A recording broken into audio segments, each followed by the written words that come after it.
You are listening to the Heartland Author Podcast. I am Aaron Apollo Camp. For today's episode, I had the opportunity to interview Janelle Meraz Hooper. Janelle is the author of the Turtle Trilogy, which consists of the books A Three-Turtle Summer, As Brown as I Want, the Indianhead Diaries, and Custer and His Naked Ladies. Among the other books Janelle has written include Geronimo's Laptop. Many of Janelle's books are influenced by her upbringing in the Lawton, Oklahoma area. I'm here with Janelle Meraz Hooper, who is the author of 3 books in a Turtle Trilogy. Janelle, welcome to the Heartland Author Podcast. Well, thank you for having me. I'm excited to be here. Feel free to introduce yourself to our listeners. Well, I was born and raised in Lawton, Oklahoma, about 60 miles from the Oklahoma-Texas border, and right outside of the Fort Sill Indian Reservation. And my contact with Indigenous peoples in that area and my times as docents in other museums is what colors my stories. But I also write romances. Can't do without my romances. I call them my starting over romances because they're all about wives who have become ex-wives and they're getting on with their life now. And most of them are humorous. Every once in a while they get a little bit sad, but most of them are humorous and they're contemporary. And now I live in Washington State. Now, without spoiling too much of the books in your Turtle Trilogy, what is each of the books called, and what is each book about?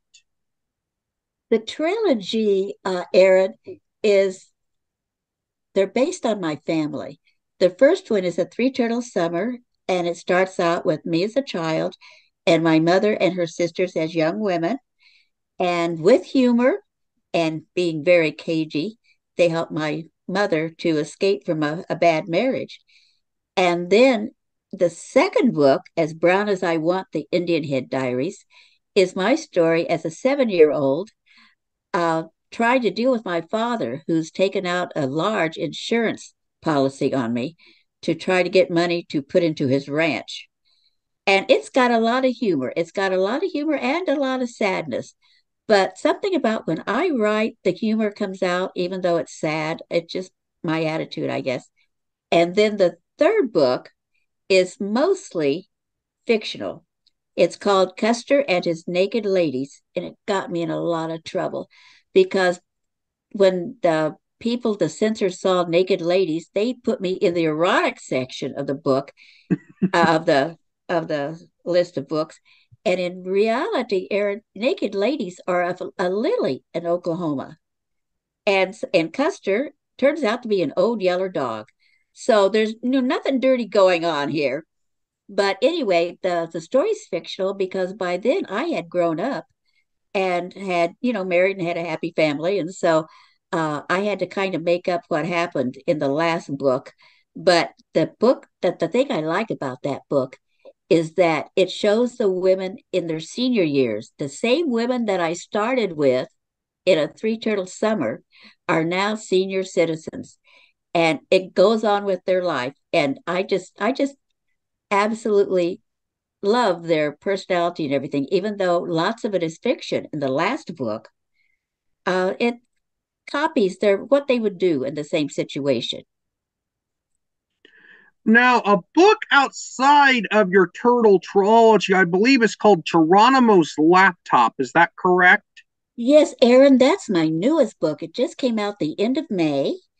And uh, in 2021, the Los Angeles Times picked my book, I'm sorry, I always say that. It's a play, picked my play as one of its 19 culture picks. And it starred Rudy Ramos and was inspired by Rudy Ramos and directed by Steve Railsback. Well, that play became uh, well known all over the country, southern United States mostly. And then my new novel, Geronimo's Laptop, is an extension of that play. And it's about Geronimo in his later years and how he wants to get along with the white man, and he especially wants to be friends with Theodore Roosevelt because he thinks that he can get him permission to take his Apaches back to Arizona. But that never happens because Theodore Roosevelt hated Indians and he especially hated Geronimo. So that was one of his wishes that never came to pass. But that's the purpose. The purpose of the book is just to show that side of Geronimo, his humor, his concern for his Apaches, and his, I guess, a political attitude. I don't know what else to call it. He was really trying to schmooze with Theodore Roosevelt. Now, what would you say to someone who would criticize your book, Geronimo's Laptop, for mixing modern technology with a story about an historical figure whose life long predated the real life invention of the laptop computer? Well, it was a technique. Uh, I had a leading man, Geronimo, who's stuck on a reservation. You can imagine not a lot going on in the reservation. And as and so I used the laptop as a fantasy part. That's the fantasy part. The book is factually true, the events and everything in it, but the fantasy comes in when I use the laptop because that way I could slide backwards in history and talk a little bit about that and stay in present life with Geronimo and then look to the future to see how things are going to be, later on for him. And it was the only way to get movement into the story, Aaron, because I mean, I was stuck there Yeah, on a reservation, yeah, right with Geronimo. yeah. There's there's readers out there who expect a lot of historical realism with historical fiction, but that's sometimes not really possible when you're writing historical fantasy, where you have to sometimes blend in like modern technology with an historical era. I really think that the reader won't have problems with this book because the fantasy is contained to the laptop. And the historical facts, he's just reporting them and talking them about them and giving his opinion. And it's that part is true. So I think it will be accepted. Historical fantasy is not maybe real prevalent, but I found several historical fantasy books, on Amazon. So it does happen. Now, are all your books self published, all your books traditionally published, or some self published and others traditionally published? Oh, I did them all myself. There's 10 of them and a play and another play in the works. But anyway, short stories, everything. I just do it all myself here with my little laptop in my own little office. Not unlike me. I mean, I'm writing a ton of books right now, and I'm doing it in my workspace here at my house in a small town in East Central Illinois. So Aha. Well, I've heard that not Steven Spielberg, Stephen King Stephen King, has, the horror novel yes, legend. yes, Stephen King. I always get them mixed up. Anyway, I've heard that he has his writing table right next to the washing machine in his house. So, we're not so bad off. I mean, mine's between a bed and a computer printer. But as long as that computer is working, if you're anything like me, you're happy. Exactly. If my computer is working and the printer is working, I'm a happy kid. Okay. Now, some of your books are influenced by uh, your Hispanic upbringing, not too far from the lands of the Fort Sill Apache in Oklahoma. What interactions and friendships did you have, if any, with the Native American population in that part of Oklahoma? Well, something really unusual happened as far as reservations go with the Fort Sill Indian Reservation, is they were allotted the land And as soon as they found more about the white man's ways and they wanted their kids to go to good schools and they wanted their family to have good homes, they moved off the reservations into town and then raised their cattle on their land that was allotted to them and, did farming and whatever else they wanted to do.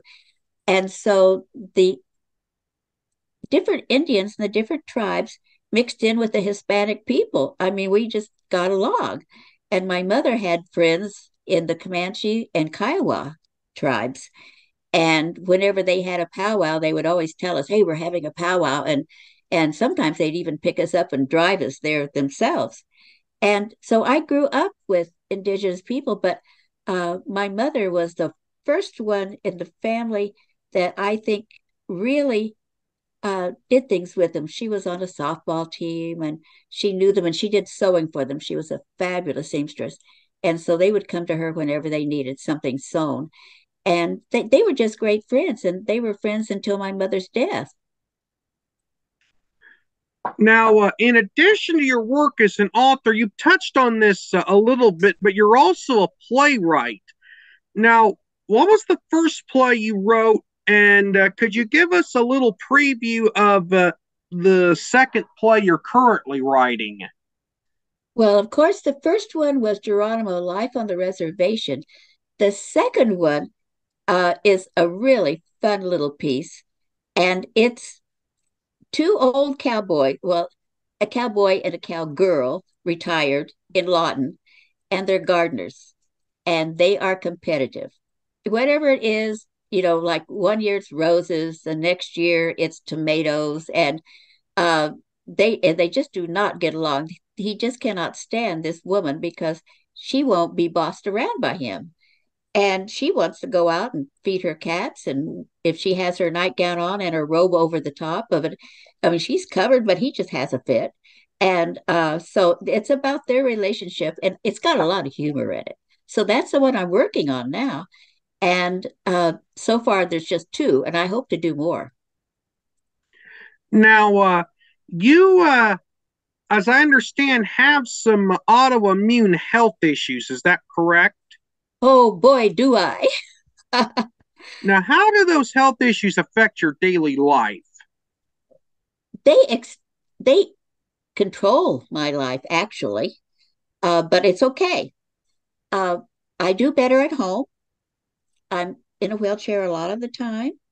I get out some and I have some situations where I can walk a little bit, but not very far. But as long as I stay home and write my little books and my little stories, I'm pretty good. Don't ask me to go out and play soccer with you because that's not going to happen. No. uh, of course, my mother has a number of health problems. She has to use like a four-wheeled walker to get around her house. But uh, as long as there's some sports events on television for her to watch, she's pretty happy. So, Well, you know what I discovered is that I have a big screen TV because I also have slight vision problems. But I have this big screen TV and the beer is free. Aaron, I mean, how can I go wrong? I just as soon stay home. And now your mom would probably agree with me that, it's nice to stay in your own living room and be able to see the games and have your own snacks and not pay those exorbitant prices. okay. Now, what are your favorite activities outside of writing? I don't have as many as I used to. I'm very interested in archaeology and anthropology. And whenever I get a few days, I like to go around and see the pictographs and the pictoglyphs that the natives carved in the rocks, many, many hundreds of years ago. I like photography and I like to watch people. That's something we did in my hometown before TV. You used to go downtown and park your car and watch the people go by. That was entertainment in those days. And of course, this was what 1950 and before. I'm 79 years, so if I'm 79 years old, so if anybody gets confused, you might relate back to that. Well, of course they don't do that now, but when I was growing up, that's what we did. Well, Janelle, you were a very wonderful guest for this podcast, and I thank you for appearing on the Heartland Author podcast. Well, thank you for having me, Erin. I really appreciate it. Janelle was a very interesting guest, and I hope to be able to read Janelle's books in the near future. This is Aaron Apollo Camp reminding y'all to write your imagination. Bye for now.